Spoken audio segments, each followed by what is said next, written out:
You, John Fitzgerald Kennedy, do solemnly swear I, John Fitzgerald Kennedy, do solemnly swear that you will faithfully execute the office of President of the United States that I will faithfully execute the office of President of the United States and will, to the best of your ability, and will, to the best of my ability, preserve, protect, and defend the Constitution of the United States. preserve, protect, and defend the Constitution of the United States. So help you God. So help me God.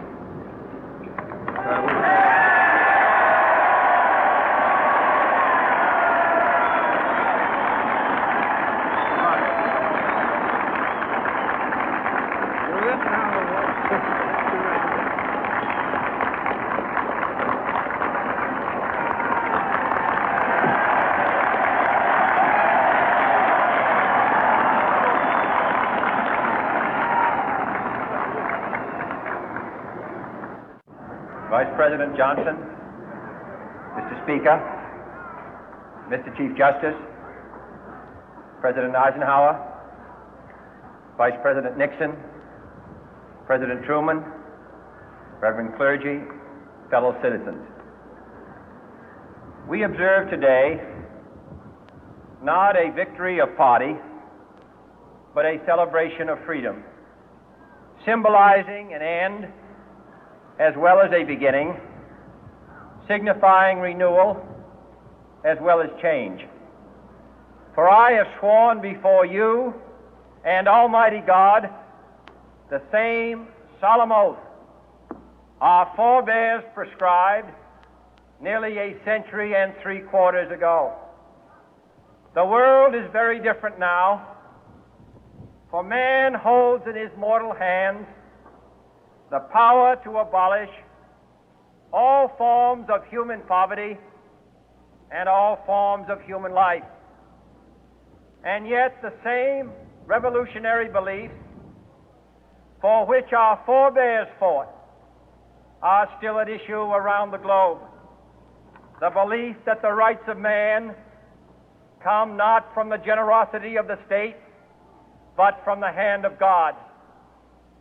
We dare not forget today that we are the heirs of that first revolution.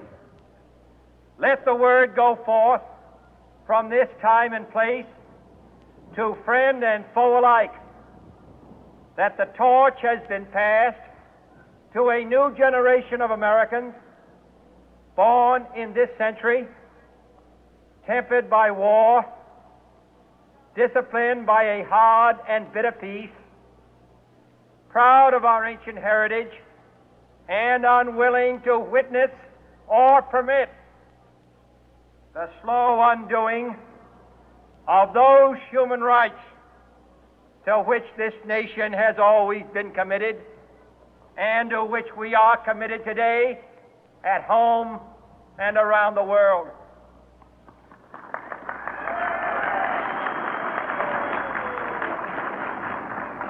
Let every nation know, whether it wishes us well or ill, that we shall pay any price, bear any burden, meet any hardship, support any friend, oppose any foe to assure the survival and the success of liberty.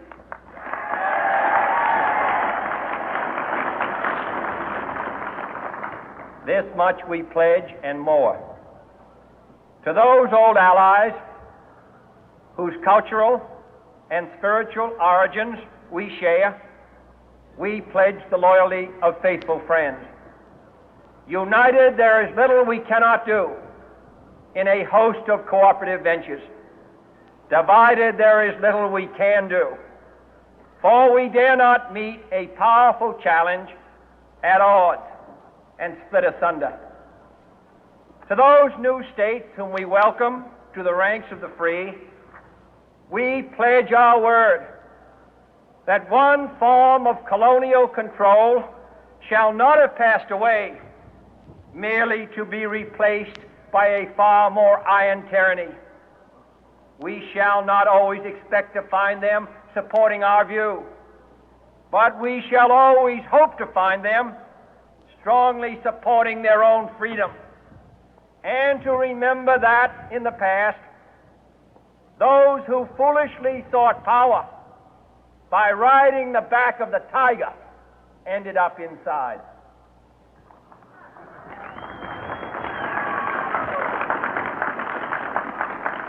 To those people in the huts and villages of half the globe struggling to break the bonds of mass misery, we pledge our best efforts to help them help themselves for whatever period is required, not because the communists may be doing it, not because we seek their votes, but because it is right.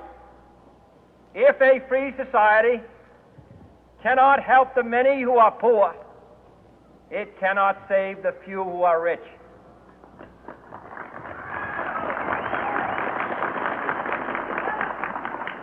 To our sister republics south of our border, we offer a special pledge to convert our good words into good deeds, in a new alliance for progress, to assist free men and free governments in casting off the chains of poverty.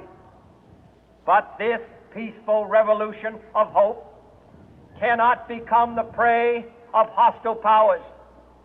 Let all our neighbors know that we shall join with them to oppose aggression or subversion anywhere in the Americas.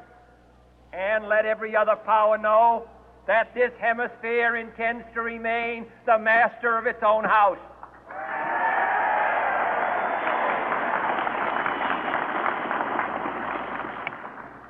To that World Assembly of Sovereign States, the United Nations, our last best hope, in an age where the instruments of war have far outpaced the instruments of peace, we renew our pledge of support to prevent it from becoming merely a forum for invective, to strengthen its shield of the new and the weak, and to enlarge the area in which its writ may run.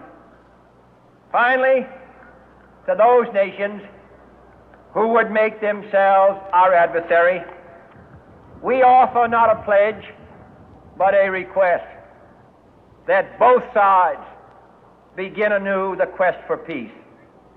Before the dark powers of destruction, unleashed by science, engulf all humanity in planned or accidental self-destruction, we dare not tempt them with weakness, for only when our arms are sufficient beyond doubt can we be certain beyond doubt that they will never be employed. But neither can two great and powerful groups of nations take comfort from our present course, both sides overburdened by the cost of modern weapons, both rightly alarmed by the steady spread of the deadly atom, yet both racing to alter that uncertain balance of terror that stays the hand of mankind's final war. So let us begin anew, remembering on both sides that civility is not a sign of weakness, and sincerity is always subject to proof. Let us never negotiate out of fear, but let us never fear to negotiate.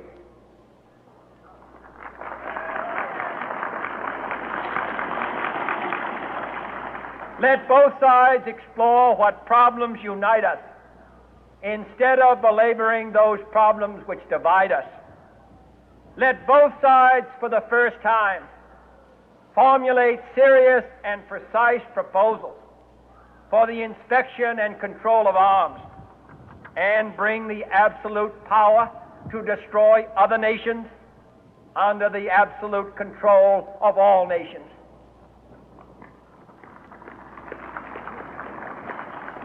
Let both sides seek to invoke the wonders of science instead of its terrors. Together, let us explore the stars, conquer the deserts, eradicate disease, tap the ocean depths, and encourage the arts and commerce. Let both sides unite to heed in all corners of the earth the command of Isaiah to undo the heavy burden and let the oppressed go free.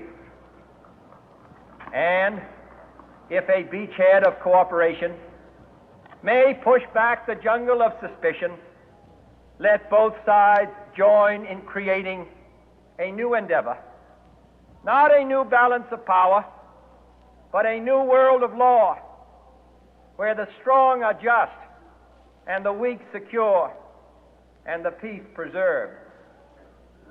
All this will not be finished in the first 100 days, nor will it be finished in the first 1,000 days, nor in the life of this administration. nor even perhaps in our lifetime on this planet. But let us begin.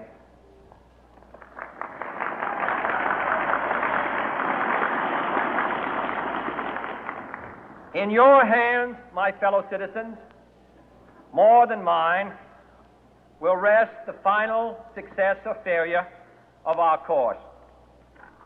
Since this country was founded, each generation of Americans has been summoned to give testimony to its national loyalty.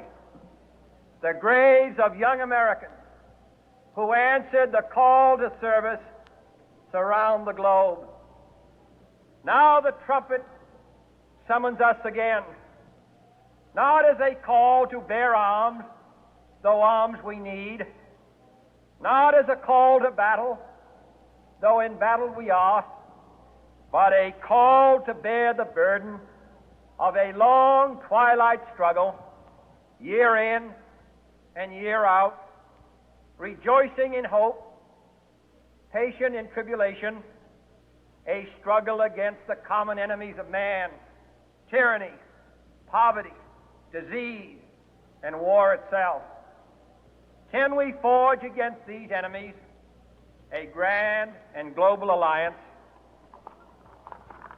north and south, east and west, that can assure a more fruitful life for all mankind?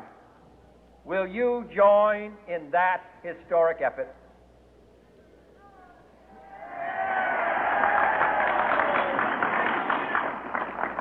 In the long history of the world, only a few generations have been granted the role of defending freedom in its hour of maximum danger.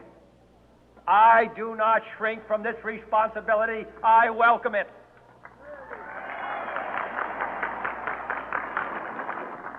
I do not believe that any of us would exchange places with any other people or any other generation.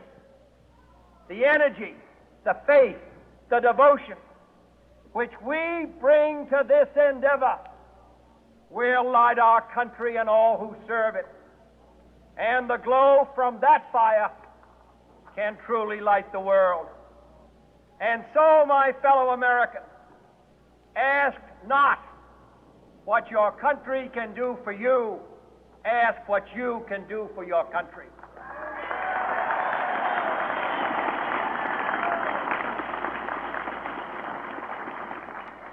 My fellow citizens of the world, ask not what America will do for you, but what together we can do for the freedom of man.